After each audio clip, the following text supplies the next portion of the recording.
যে এই 10টি রাতের তাৎপর্য আল্লাহর কাছে এত বেশি যে আল্লাহর হাজার হাজার লক্ষ লক্ষ সৃষ্টির মধ্যে এই 10টি রাতের নামে শপথ করার মানে হলো এটা অন্য যে কোনো সৃষ্টি বা যে কোনো সময়ের চাইতে অনেক বেশি গুরুত্বপূর্ণ। তাহলে জিলহজের প্রথম 10 দিন আসলে আমরা সাধারণত এটাকে দুইটা কাজের সময় বা মৌসুম মনে করি। এক, কোরবানি, আরেকটা হলো হজ।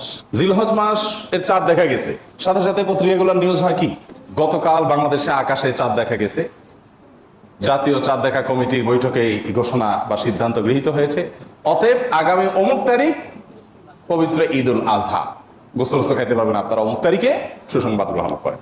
এ হলো নিউজের সামারি, তাই না? অথচ নিউজ হওয়া দরকার ছিল কি, জিলহজের চাঁদ দেখা গেছে গতকাল, এর মধ্য দিয়ে মুসলমানদের জন্য ইবাদতের একটা মৌসুম শুরু হলো। বহুবিধ আমল করে মুসলমানরা এই দশককে উদযাপন করেন, পালন করেন।